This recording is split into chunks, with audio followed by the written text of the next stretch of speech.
Assalamualaikum warahmatullahi wabarakatuh. Jumpa lagi di channel Ruang Nusantara.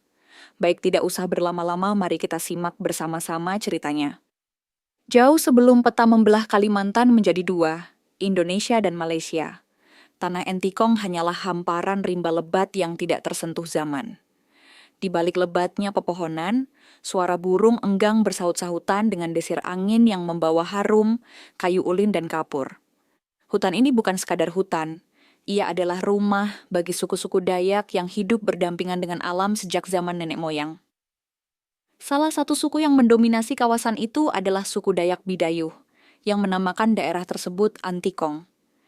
Dalam bahasa lama mereka, anti berarti jalur atau lintasan, sementara kong berarti berkumpul atau bertemu. Tempat ini sejak dulu menjadi jalur bertemu antar suku untuk berdagang hasil hutan, bertukar cerita, dan menyelesaikan perselisihan. Konon, ada sebuah batu besar di tengah lembah yang dianggap sebagai batu bertemu. Di sanalah para kepala suku duduk bersila, merundingkan segala masalah besar. Batu itu dipercaya memiliki roh penjaga yang disebut Naga Tambun, makhluk gaib yang menjaga keseimbangan antara manusia dan alam. Tiap tahun upacara adat digelar di sekitar batu itu. Orang-orang membawa persembahan berupa hasil panen, manik-manik, dan patung kecil dari kayu besi. Namun, tak semua suku datang dengan damai. Pada suatu masa, datanglah kelompok pendatang dari utara yang dipimpin oleh seorang lelaki bernama Tukong Lakaan, seorang pedagang garam dan kain. Tukong memiliki pandangan lain. Ia ingin menguasai jalur pertemuan itu dan menjadikannya pusat dagang yang dikuasai oleh kelompoknya saja. Para tetua Bidayuh menolak keras. Tempat ini milik bersama. Tak boleh ada yang menguasai jalur kehidupan, ujar kepala suku Mandang, yang bijaksana tapi tegas. Ketegangan pun tak terhindarkan. Entikong, yang dulunya berarti tempat berkumpul, berubah menjadi tempat berunding sekaligus bertarung demi keadilan. Di bawah rembulan purnama, para pemimpin suku memanggil roh leluhur. Mereka meminta petunjuk, apakah harus berperang atau mencari jalan damai. Malam itu, Naga Tambun menampakkan diri di mimpi kepala suku Mandang. Ia berkata, jaga keseimbangan. Jika darah tumpah di tanah pertemuan, tanah ini kelak akan menjadi batas negeri. Tak ada yang memahami sepenuhnya ramalan itu, namun semua sepakat, konflik harus dihindari. Tanah Entikong pun tetap menjadi jalur pertemuan, tapi takdirnya mulai berubah. Setelah malam panjang yang dipenuhi mimpi dan bisikan leluhur, kepala suku Mandang mengumpulkan seluruh tetua. Mereka duduk melingkar di sekitar batu bertemu. Cahaya obor menari di wajah-wajah yang tegas namun cemas. Naga Tambun telah memberi pesan, ucap Mandang. Jika darah ditumpahkan di sini, tanah kita akan menjadi batas negeri. Aku percaya, kita harus mencari jalan damai. Tetapi sebagian pemuda suku sudah terbakar semangat perang. Mereka merasa kehormatan Entikong dipertaruhkan. Salah satunya adalah Aran, putra Mandang sendiri. Ayah, kalau kita biarkan Tukong Lakaan, dia akan mencaplok jalur dagang. Kita akan jadi pengemis di tanah sendiri. Mandang menggeleng. Keberanian bukan hanya tentang menghunus Mandau, Aran. Keberanian sejati adalah menjaga keseimbangan, agar anak cucu kita tidak mewarisi tanah yang berlumur darah. Di saat bersamaan, Tukong Lakaan tak tinggal diam. Ia mulai membangun barak dagang di pinggir jalur. Ia membayar suku-suku kecil agar mau berdagang hanya melalui kelompoknya. Perlahan, kekuatan Tukong tumbuh. Ia bahkan mengundang orang-orang dari luar rimba, para pedagang Cina dan Melayu, membawa garam, kain sutra dan logam. Mandang tahu, jika dibiarkan dominasi Tukong akan merusak keseimbangan adat, maka ia menyusun siasat. Ia mengirim utusan ke suku-suku lain, termasuk Dayak Kayan dan Iban. Kita boleh bersaing dalam dagang, pesannya, tapi jangan sampai ada satu tangan yang menggenggam seluruh jalur. Pertemuan besar pun diadakan. Untuk pertama kalinya, seluruh kepala suku duduk bersama di batu bertemu, termasuk perwakilan Tukong Lakaan. Di depan semua, Mandang berdiri. Aku tawarkan perjanjian damai. Jalur dagang tetap terbuka untuk semua. Tak ada monopoli. Dan siapapun yang melanggar akan dihukum bukan oleh manusia, tapi oleh alam dan roh naga Tambun sendiri. Tukong tersenyum tipis. Aku akan pikirkan tawaranmu. Tapi di balik senyum itu, ambisi lain telah berakar. Tukong Lakaan tidak berniat menyerah begitu saja. Apa yang tak diketahui semua orang, malam itu Tukong memerintahkan anak buahnya. Siapkan serangan tersembunyi. Jika diplomasi gagal, kekuatan akan bicara. Dan naga Tambun, sang penjaga tanah Entikong, mulai gelisah di alam gaibnya. Di pagi hari setelah pertemuan besar di Batu Bertemu, suasana hutan Entikong terasa tenang di permukaan. Burung enggang kembali bersiul di pucuk-pucuk pohon, dan para ibu suku memulai rutinitas mereka, menenun, meramu obat dari akar-akaran, serta mempersiapkan hasil bumi untuk dipertukarkan. Namun di balik kesejukan itu, bahaya mulai merayap diam-diam. Aran, putra kepala suku Mandang, merasa ada sesuatu yang tak beres. Di pasar hutan yang baru dibuka, ia memperhatikan ada wajah-wajah asing yang belum pernah datang sebelumnya. Mereka tak membawa barang dagangan. Mata mereka tajam, mengamati jalur dan perkemahan suku-suku. Mata-mata Tukong, bisik Aran dalam hati. Ia melapor pada ayahnya, tapi Mandang dengan tenang berkata, damai atau perang, kita harus siap, jangan provokasi. Biar Tukong yang membuka langkah pertama. Jika dia melanggar, roh-roh leluhur yang akan membalas. Sementara itu, Tukong Lakaan menyusun rencana licik. Ia tidak ingin berperang terang-terangan, karena itu bisa membuatnya kehilangan muka di hadapan suku-suku lain. Maka, ia mengutus sekelompok prajurit bayaran, orang-orang dari luar yang tak mengenal adat dan tak takut kutukan roh. Di malam ketiga setelah pertemuan damai, kelompok bayaran itu menyelinap ke perkampungan Dayak Bidayuh. Mereka membakar lumbung padi dan meracuni sungai kecil yang menjadi sumber air suku. Api membumbung di malam gelap. Teriakan perempuan dan anak-anak membangunkan seluruh kampung. Aran berlari ke tempat kejadian. Dengan sigap, para pemuda memadamkan api dan menghalau penyerang. Tapi sebagian pelaku sudah melarikan diri ke dalam hutan. Ini bukan kecelakaan, gumam Aran. Ini pesan perang. Keesokan harinya, mayat seekor burung enggang ditemukan di depan Batu Bertemu. Dalam kepercayaan Dayak, burung enggang adalah simbol kedamaian dan penghubung dunia manusia dengan dunia roh. Membunuhnya adalah penghinaan besar. Mandang berdiri di depan batu itu. Wajahnya pucat tapi matanya membara. Tukong Lakaan telah melanggar perjanjian. Ia bukan hanya menghina kita, tapi juga roh leluhur. Di langit Entikong, awan gelap menggantung. Seakan alam pun turut menyaksikan awal dari sebuah babak kelam. Dan jauh di dalam hutan, suara gaib bergema. Batas negeri akan segera terbentuk dengan darah dan air mata. Malam itu, seluruh kampung Dayak Bidayuh berkumpul di bawah pohon tengkawang yang besar. Api unggun menerangi wajah-wajah yang dipenuhi kecemasan. Para tetua memegangi tongkat adat mereka, dan kaum ibu menggandeng anak-anak agar merasa aman. Kepala suku Mandang berdiri di hadapan mereka. Serangan ini bukan hanya pada kita. Ini serangan terhadap keseimbangan hidup di Entikong. Roh-roh leluhur telah dipermalukan. Aran, dengan pakaian perang dan mandau di pinggang, maju ke depan. Ayah, izinkan aku memimpin pemuda untuk membalas. Tukong Lakaan harus diusir sebelum ia meluluh lantakan jalur dagang dan merampas tanah kita. Mandang menghela napas. Sabar Aran, perang tanpa restu alam hanya akan membawa kutukan. Tetua tertua, Nek Gumbang, yang dikenal sebagai penjaga adat dan penghubung roh, berdiri perlahan. Aku telah membaca tanda-tanda langit. Semalam, bintang bidai hilang dari langit. Itu pertanda bahwa garis batas negeri mulai ditulis oleh kekuatan yang lebih besar dari manusia. Semua terdiam.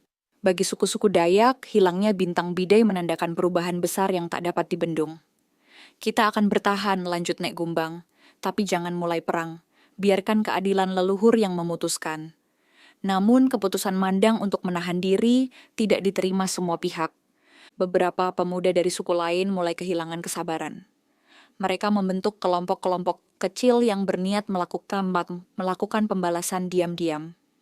Aran pun berada dalam dilema, antara mematuhi ayahnya atau mendengarkan suara hatinya yang ingin bertindak. Di sisi lain, Tukang Lakaan merasa waktunya hampir tiba. Ia mendatangkan lebih banyak prajurit bayaran dan membangun pos penjagaan di tepi jalur dagang. Ia bahkan mengirim utusan ke koloni Inggris di utara, menawarkan kerjasama untuk memperluas perdagangan jika ia berhasil menguasai Entikong sepenuhnya. Sebentar lagi, tanah ini akan jadi milikku, gumam Tukong. Bukan cuma jalur dagang, tapi seluruh gerbang ke pedalaman Kalimantan. Namun, apa yang ia lupakan adalah satu hal. Roh penjaga tanah tidak pernah tidur. Malam berikutnya, gempa kecil mengguncang tanah Entikong. Pohon-pohon tua tumbang tanpa sebab. Sungai yang dulunya jernih tiba-tiba keruh dan mengalir deras ke arah utara. Para tetua berkumpul lagi. Ini bukan gempa biasa, kata Nek Gumbang lirih. Ini peringatan. Jika perjanjian damai dilanggar, alam akan mengambil alih. Dan di kejauhan, naga Tambun mulai menampakkan tanda-tandanya. Setelah gempa kecil yang mengguncang Entikong, suasana di seluruh lembah menjadi mencekam. Bahkan hewan-hewan hutan tampak gelisah. Burung enggang tak lagi terbang di langit. Suara serangga malam mendadak senyap seolah alam menahan napas. Kepala suku Mandang memahami tanda-tanda itu. Ia memanggil Nek Gumbang dan Aran untuk berunding di rumah panjang adat. Naga Tambun mulai terbangun. Jika Tukang Lakaan melanggar perjanjian damai sekali lagi, kita tak bisa mencegah murka alam, ujar Mandang. Aran yang masih muda dan penuh semangat bertanya, apa yang harus kita lakukan, Ayah? Apakah kita tetap diam? Nek Gumbang menjawab pelan, tidak. Kini saatnya memanggil kembali roh penjaga untuk meminta petunjuk. Kita harus mengadakan gawai naga Tambun, upacara tertinggi yang sudah puluhan tahun tidak dilakukan. Seluruh suku sepakat, malam berikutnya, di sekitar batu bertemu, upacara besar digelar. Para lelaki memukul gong dan gendang, sementara para wanita menari dengan gerakan lambat seperti gelombang sungai. Asap dupa dan damar memenuhi udara. Mandang berdiri di tengah lingkaran. Ia mengangkat tangan ke langit dan berseru, Naga Tambun, penjaga jalur leluhur, datanglah berikan petunjuk pada kami yang ingin menjaga keseimbangan tanah ini. Tiba-tiba angin besar bertiup. Api unggun bergoyang hebat. Dari balik bayang-bayang hutan, seekor ular raksasa dengan sisik berkilauan seperti perak muncul. Tapi ini bukan ular biasa. Itu adalah perwujudan Naga Tambun, makhluk gaib yang menjadi penjaga tanah Entikong. Mata Naga Tambun bersinar kehijauan. Suaranya bergema tanpa membuka mulut. Aku datang karena perjanjian telah dilanggar. Tukang Lakaan bukan lagi bagian dari keseimbangan. Dia harus diusir atau tanah ini akan menjadi batas negeri, tempat darah menjadi saksi. Semua suku terdiam. Mandang mengangguk pelan. Kami mengerti, kami akan bertindak. Tapi sebelum Naga Tambun menghilang ke dalam kegelapan, ia memberikan pesan terakhir. Jangan biarkan dendam menguasai hati kalian. Lawan dengan kehormatan, bukan dengan kebencian. Jika darah harus tumpah, biarlah itu menjadi pelajaran untuk generasi mendatang. Malam itu menjadi malam sakral yang akan diingat selamanya. Takdir Entikong mulai ditulis dengan tinta sejarah. Dan Aran tahu, pertempuran besar sudah tak terhindarkan. Setelah penampakan Naga Tambun, kepala suku Mandang memanggil seluruh kepala suku dari lembah hingga ke tepian sungai. Di rumah panjang adat yang dipenuhi ukiran leluhur, perundingan dimulai. Kita telah bersabar, ujar Mandang. Tapi sabar tidak berarti tunduk. Tukang Lakaan telah melampaui batas. Aran berdiri di samping ayahnya. Di pinggangnya tergantung mandau kehormatan, pusaka keluarga yang hanya digunakan jika perang tidak bisa dielakkan. Mandau itu terbuat dari besi yang ditempa dengan teknik rahasia. Bilahnya dihiasi ukiran naga dan mata batu alam. Ayah, kata Aran, beri aku izin memimpin pasukan muda. Biar kami yang menjaga kehormatan tanah ini. Mandang memandang anaknya lama. Ia tahu ini bukan lagi soal harga diri semata, tapi demi masa depan semua suku. Baik, katanya. Tapi ingat, tujuan kita bukan membunuh, melainkan mengusir penindasan. Seluruh suku sepakat membentuk aliansi. Persekutuan batu bertemu. Setiap kepala suku menyumbangkan prajurit dan perlengkapan perang. Dayak Bidayu, Iban, Kayan, bahkan beberapa suku kecil yang dulu netral, kini bersatu. Mereka menandai persatuan itu dengan darah hewan korban di batu bertemu, bukan darah manusia. Sementara itu, Tukong Lakaan semakin sombong. Ia menambah prajurit bayaran dari luar hutan, bahkan mendatangkan senjata api yang dibawa oleh pedagang asing dari utara. Dengan ini, katanya kepada anak buahnya, kita tak akan terkalahkan. Suku-suku itu hanya punya tombak dan mandau. Mereka akan takluk dalam sehari. Namun Tukong lupa satu hal penting. Alam Entikong bukan sekadar tanah kosong. Setiap pohon, setiap batu, dan setiap aliran sungai adalah bagian dari kekuatan yang tidak bisa dibeli atau ditaklukkan. Ketika fajar menyingsing, pasukan persekutuan batu bertemu mulai bergerak. Mereka berjalan melewati jalur setapak yang dulu menjadi jalur damai. Sekarang, jalur itu menjadi saksi langkah kaki yang membawa kehormatan dan risiko besar. Di depan barisan, Aran menghunus mandau kehormatan. Matahari pagi memantulkan cahaya di bilahnya. Hari ini, serunya, kita bukan sekadar mempertahankan jalur dagang. Kita mempertahankan hak untuk hidup bebas di tanah leluhur. Sorak prajurit membelah hutan. Perang Entikong akan segera dimulai. Mentari pagi menembus sela-sela pepohonan Entikong, saat pasukan persekutuan batu bertemu mulai berbaris di jalur dagang yang dulu menjadi simbol persatuan. Kini, jalur itu menjadi medan perang. Aran, dengan mandau kehormatan di tangan, memimpin barisan terdepan. Di belakangnya, pemuda-pemuda dari berbagai suku bersenjata tombak, perisai kayu keras, dan sumpit beracun. Mereka tidak sekadar prajurit. Mereka adalah petani, pemburu, dan penjaga adat yang terpaksa mengangkat senjata demi masa depan. Di sisi lain, pasukan Tukong Lakaan sudah bersiap di sepanjang pos penjagaan yang ia bangun. Tubuh mereka dilapisi baju besi sederhana, dan beberapa memegang senjata api yang dibeli dari pedagang asing. Tukong berdiri di menara kayunya. Hari ini, Entikong jadi milikku, bisiknya. Saat genderang perang ditabuh, suara gong dari pihak Aran menggema, memecah hening. Perang dimulai.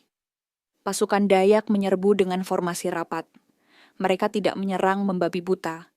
Setiap gerakan sudah dipelajari dari leluhur, menyerang cepat, menghindar, dan memanfaatkan medan hutan yang mereka kenal seperti punggung tangan sendiri. Para pemanah dari suku Kayan meluncurkan anak panah yang dilumuri racun alam. Sementara pasukan depan bertarung jarak dekat dengan mandau dan tombak. Di udara, teriakan perang bercampur dengan suara patahnya cabang dan letusan senjata api dari pihak Tukong. Aran berhadapan langsung dengan pemimpin pasukan Tukong, seorang prajurit bayaran besar bertubuh kekar. Dengan satu ayunan mandau kehormatan, Aran menangkis serangan lawan dan membalas dengan tebasan cepat yang melumpuhkan musuhnya. Namun, meski prajurit Entikong bertarung dengan keberanian, senjata api musuh membuat mereka kewalahan. Beberapa pejuang tumbang. Ketika situasi mulai tak seimbang, suara aneh menggema dari hutan. Getaran lembut terasa di tanah. Daun-daun bergoyang tanpa angin. Dari balik pepohonan muncul pasukan tak terduga.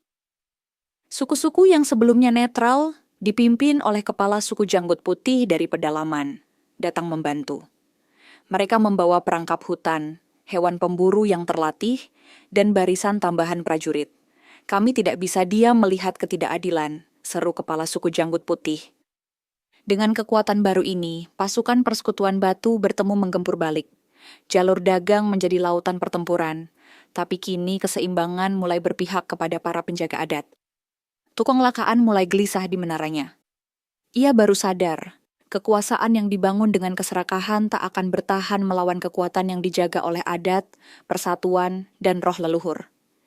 Dan di langit Entikong, sekilas, bayangan naga Tambun melintas di antara awan. Pertempuran di jalur dagang semakin sengit. Suara senjata beradu dan teriakan perang menggema di seluruh lembah Entikong. Pasukan persekutuan batu bertemu bertarung dengan gagah berani, memanfaatkan setiap celah hutan untuk menekan pasukan Tukong Lakaan. Namun di tengah kemenangan kecil yang mulai mereka raih, alam memberikan isyarat lain. Awan gelap menggulung cepat dari pegunungan di utara. Angin kencang bertiup menerbangkan daun-daun dan debu. Tanah bergetar pelan, seperti napas bumi yang menahan amarahnya. Burung-burung terbang tak tentu arah, meninggalkan pohon-pohon yang mulai bergoyang hebat. Di menara pengawasnya, tukang lakaan menatap langit. "Apa ini, cuaca?" Gumamnya gelisah. Tapi di hatinya, ia tahu ini bukan sekadar badai.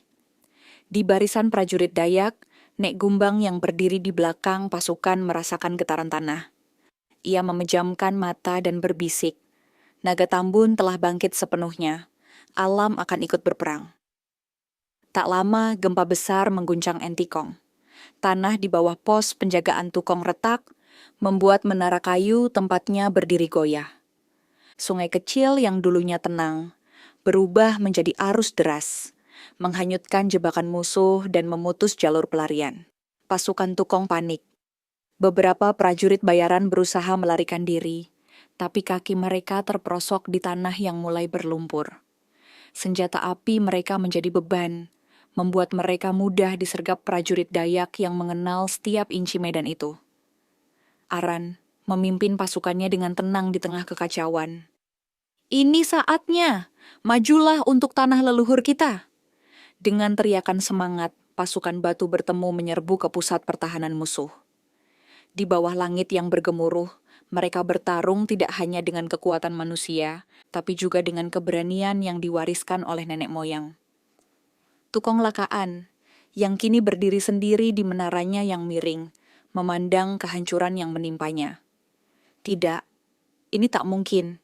Aku sudah membeli kekuatan, aku sudah mempersiapkan segalanya." Tapi ia lupa bahwa kekuasaan yang dibangun dengan kerakusan tak pernah bisa menandingi kehendak alam dan persatuan adat. Saat menara akhirnya runtuh, tubuh Tukong tertimbun bersama ambisinya. Di langit, bayangan Naga Tambun muncul sekali lagi, berputar mengelilingi lembah, sebelum menghilang ke balik awan gelap.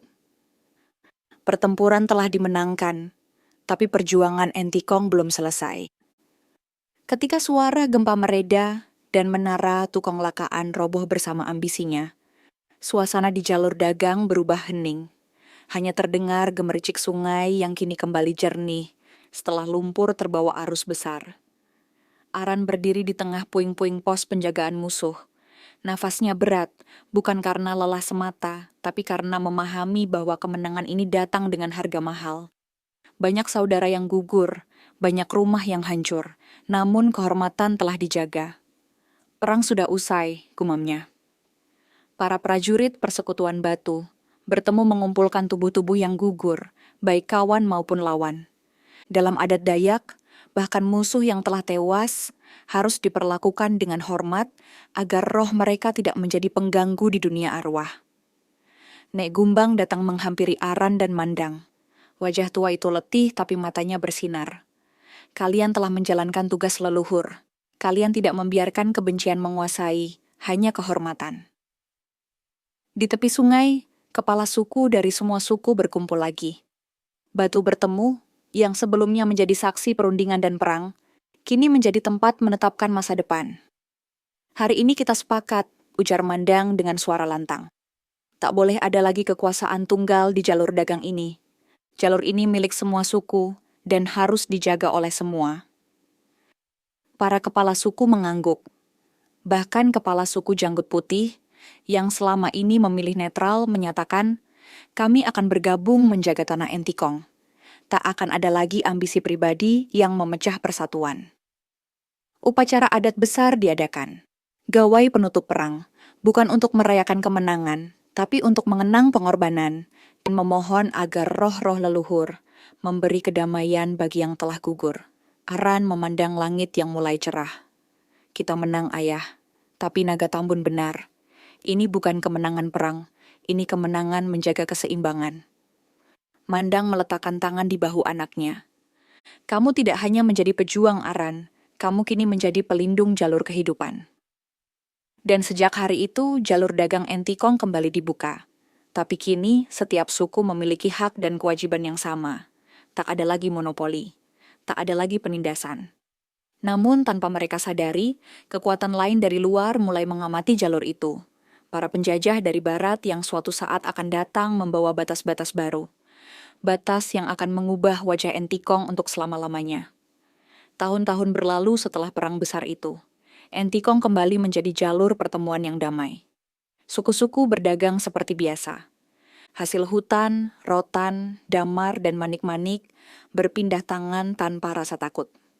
Aran menjadi pemimpin muda yang bijaksana, meneruskan jejak ayahnya, Mandang. Namun, jauh di luar hutan Entikong, dunia sedang berubah. Pedagang dari koloni Inggris dan Belanda semakin sering muncul di pesisir Kalimantan. Mereka tidak hanya datang untuk berdagang. Mereka membawa peta, aturan, dan batas-batas wilayah yang tidak dikenal oleh suku-suku adat. Suatu hari, seorang utusan asing datang ke Entikong. Namanya Kapten William Croft, perwakilan dari pemerintah kolonial Inggris di Sarawak. Ia membawa peta besar yang digulung rapi. Kami ingin membuat perjanjian, katanya dengan bahasa Melayu yang patah-patah, untuk menentukan batas resmi antara wilayah Sarawak dan wilayah kalian. Para kepala suku kebingungan. Batas? Tanya salah satu dari mereka. Kami tidak pernah mengenal batas. Hutan ini milik bersama. Kapten Croft menggeleng. Dunia di luar sini memerlukan garis. Tanpa garis, akan ada sengketa di masa depan. Kami hanya ingin memperjelas mana tanah Sarawak, mana tanah Hindia Belanda. Mandang yang sudah tua duduk bersila. Ia memahami bahwa zaman telah berubah. Jika garis harus dibuat, katanya pelan, buatlah di jalur yang pernah menjadi tempat darah tumpah. Disitulah roh leluhur telah menentukan batasnya. Kapten Croft mengangguk, mencatat dengan pena bulunya. Itulah awal mula ditariknya garis batas yang kelak menjadi perbatasan Indonesia dan Malaysia di Kalimantan. Entikong, tempat pertemuan suku-suku dan jalur dagang leluhur, berubah menjadi gerbang resmi antara dua bangsa. Aran, yang kini menjadi kepala suku tertinggi, berdiri di depan rakyatnya. Jangan takut pada garis yang mereka buat. Garis itu bukan pemisah hati. Kita tetap penjaga tanah ini. Keturunan kita akan terus menjaga persatuan, meski peta dunia berubah. Nek Gumbang yang sudah renta berkata, Naga Tambun sudah lama tahu ini akan terjadi. Karena itulah dulu ia berkata, tanah pertemuan ini akan menjadi batas negeri. Langit Entikong cerah hari itu. Tapi jauh di hati Aran dan para kepala suku, mereka tahu, garis di peta hanyalah awal dari tantangan baru. Setelah kesepakatan batas ditetapkan antara pemerintah kolonial Inggris di Sarawak dan Hindia Belanda, Entikong resmi menjadi titik perbatasan. Di peta-peta baru, nama Entikong mulai ditulis dengan jelas sebagai jalur lintas antar wilayah. Namun bagi masyarakat adat, Entikong tetaplah hutan leluhur, yang memiliki makna lebih dari sekadar garis peta. Aran dan para kepala suku bekerja keras agar suku-suku yang dahulu bertempur kini bisa hidup berdampingan. Mereka mengajarkan pada anak-anak muda bahwa garis batas bukan alasan untuk bermusuhan, melainkan simbol bahwa mereka pernah berjuang menjaga kehormatan tanah. Sebagai wujud persatuan, diadakanlah gawai persahabatan setiap tahun. Orang-orang dari kedua sisi perbatasan, dari Kalimantan dan Sarawak, berkumpul di batu bertemu. Mereka berdagang, bertukar hasil bumi, dan mengadakan upacara adat bersama. Lihatlah, kata Aran suatu hari di depan rakyatnya. Dulu di sini kita bertempur, kini di sini kita berdamai. Namun tantangan baru mulai muncul. Para penjajah membawa aturan-aturan yang tidak selalu sesuai dengan adat. Pajak diperkenalkan. Beberapa jalur hutan dibuka menjadi jalan tanah. Orang-orang dari luar mulai berdatangan, bukan untuk berdagang, tapi untuk membuka lahan dan menguasai tanah. Beberapa pemuda mulai gelisah. Mereka merasa adat mulai tergeser. Apakah ini yang leluhur inginkan, Aran? Tanya salah seorang dari mereka. Aran menenangkan, perubahan memang tak terhindarkan. Tapi kita harus menjaga inti dari warisan leluhur, persatuan dan kehormatan. Di tengah semua perubahan itu, roh Naga Tambun tetap dipercayai sebagai penjaga Entikong. Banyak warga yang masih memberikan sesaji kecil di batu bertemu, memohon agar roh leluhur menjaga keseimbangan meski zaman berubah. Mandang, yang kini sudah sangat tua, memberikan pesan terakhir sebelum wafat. Entikong akan selalu menjadi jalur pertemuan. Jika suatu hari bangsa-bangsa besar datang membawa kepentingan mereka, ingatlah tanah ini milik mereka yang menjaga, bukan yang menguasai. Setelah Mandang meninggal, Aran memikul seluruh tanggung jawab sebagai penjaga Entikong. Di dadanya, ia membawa tekad kuat. Entikong boleh menjadi gerbang dua negeri, tapi jiwa adat dan persatuan tidak akan pernah dibatasi oleh garis di peta. Tahun-tahun berlalu, kolonialisme perlahan memudar, digantikan oleh kemerdekaan. Indonesia lahir sebagai negara berdaulat, dan Entikong menjadi bagian dari Provinsi Kalimantan Barat. Di sisi lain, Sarawak menjadi bagian dari Malaysia. Garis perbatasan yang dulu hanya ditandai oleh jalur dagang kini berubah menjadi pos lintas batas negara, PLBN. Bangunan resmi didirikan, bendera merah putih berkibar di satu sisi, sementara bendera Malaysia berkibar di sisi lainnya. Tapi di balik semua modernisasi itu, batu bertemu tetap berdiri kokoh. Dulu, batu itu saksi perundingan, peperangan, dan upacara adat. Kini, batu itu menjadi simbol persatuan dan kehormatan yang tak lekang oleh waktu. Aran, yang kini menjadi sesepuh, berdiri di depan batu bertemu bersama cucunya, Layang. Bocah itu memandang batu besar dengan rasa ingin tahu. "Kakek," tanya Layang, "benarkah dulu tempat ini medan perang?" Aran mengangguk. "Ya, tapi juga tempat damai. Di sini darah tumpah bukan untuk kekuasaan, tapi untuk menjaga keseimbangan. Leluhur kita berjuang agar kita bisa hidup bebas hari ini. Layang menatap garis perbatasan yang kini menjadi jalan raya yang sibuk. Truk, mobil, dan sepeda motor melintas membawa barang, dagangan, dan manusia dari dua negara. Tapi ia juga melihat orang-orang dari berbagai suku, Dayak, Melayu, Tionghoa, dan lainnya, hidup berdampingan dengan damai. "Apakah Naga Tambun masih ada?" tanya Layang. Aran tersenyum. "Naga Tambun tidak pernah benar-benar pergi. Selama kita menjaga kehormatan, persatuan, dan keseimbangan dengan alam, ia akan selalu menjaga kita. Roh leluhur tidak terikat oleh zaman." Pada saat itu, angin lembut berhembus melewati batu bertemu. Daun-daun bergoyang seolah ikut menyetujui kata-kata Aran. Di kejauhan, suara burung enggang terdengar lagi seperti salam dari masa lalu. Entikong, dari jalur leluhur, kini menjadi gerbang Nusantara yang menghubungkan dua bangsa. Tapi jiwa dan warisan leluhurnya tetap hidup, diteruskan oleh generasi ke generasi. Dan batu bertemu berdiri sebagai pengingat bahwa perbatasan tidak memisahkan hati, tapi menguji persatuan. Dan batu bertemu berdiri sebagai pengingat bahwa perbatasan tidak memisahkan hati, tapi menguji persatuan.